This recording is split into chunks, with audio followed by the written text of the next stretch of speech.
Olá pessoal, bom dia a todos. Iremos dar continuidade ao nosso conteúdo de física, tá bom? E aula 4. O nosso tema da aula 4 é campo magnético criado por uma solenoide, certo? Nós vimos na aula 3 campo magnético criado por uma espira circular. Na aula 2, campo magnético criado por um fio. E a aula 1 foi a introdução de um campo magnético. É um assunto bem tranquilo, né? A forma de cálculos praticamente são os mesmos, só tem que ter cuidado para verificar qual das relações de matemática, né, para calcular o vetor campo magnético, vocês vão utilizar nos problemas, tá bom?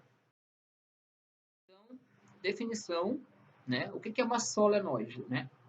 Solenoide ele é um dispositivo constituído de um fio condutor enrolado em forma de espiras, não justapostas.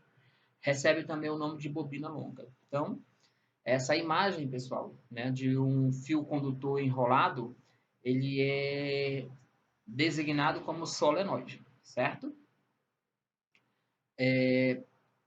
Observa que nessa solenoide nós temos a corrente entrando e saindo, né?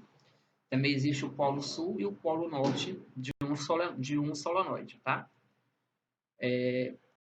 Pode analisar mais aqui desse solenoide. Novamente, né, vamos trabalhar a questão da regra da mão direita, né, para verificar a orientação do campo magnético, né? E a regra da mão direita para um solenoide diz o seguinte, que o polegar apontado para o polo norte da bobina, né? Os dedos indicam o sentido do fluxo da corrente através da bobina, tá? E a corrente indicada aí como os dedos de outras mãos. Nós temos aí o polo sul, o polo norte, como eu falei anteriormente. Então, esse dedo polegar, ele indica, né, o polo norte, né, e os outros dedos indicam o sentido da corrente através da bobina, certo? Essa é a regra da mão direita que vocês têm que ter em mente. Então, a gente vai só voltar aqui rapidinho. Slide, que houve um pequeno problema. Então, qual a orientação do vetor campo magnético num solenoide mostrado a seguir? Então, qual seria a direção?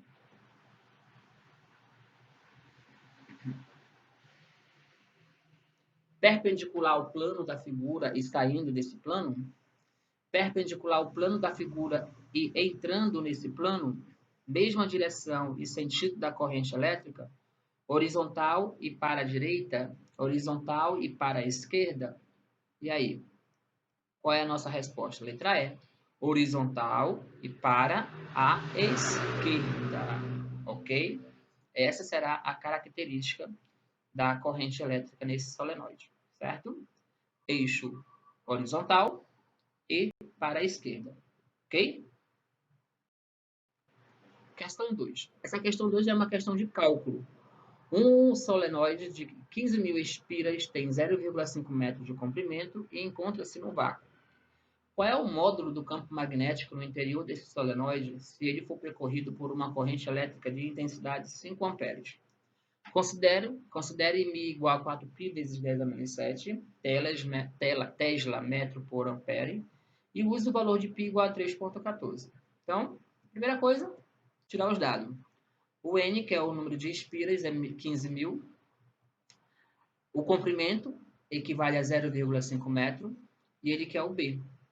A corrente elétrica é 5 ampere, a constante é 4π vezes 10 a menos 7, e ele pede para calcular o valor do π, que é igual a 3,14. Tirou os dados, está tudo ok, está obedecendo ao sistema internacional, não há necessidade de transformar, então vamos substituir na fórmula. Substituindo na fórmula o μ0, 4π vezes 10 a menos 7, o N, que é 15.000, o I é 5 e o L é 0,5. O que eu fiz aqui, pessoal? Simplesmente eu substituí o π por 3,14 e o 0,5 eu coloquei em notação científica, né? Ficou 5 vezes 10 a menos 1. Multipliquei 4 vezes 3,14 vezes 15.000 vezes 5, deu 942.000. Repeti o 10 a menos 7 e repeti 5 vezes 10 a menos 1. Em seguida, Dividir 942 mil por 5, que deu 188.400. Repeti a base 10. Trabalhei a potência. Menos 7 mais 1, menos 6. Colocando em notação científica, eu ando 5 casas. Aí eu considerei 2 casas decimais. Então ficou 1,88 vezes 10 a menos 1 Tesla. Fácil, né, pessoal? Então, essa foi a nossa aula sobre solenoide. Espero que vocês tenham entendido, né? O que é, quais são as características, enfim, algumas situações, problemas. Obrigado pela atenção de todos e vamos refletir com essa frase. No fim, tudo dá certo. E se não deu certo, é porque ainda não chegou ao fim. Obrigado.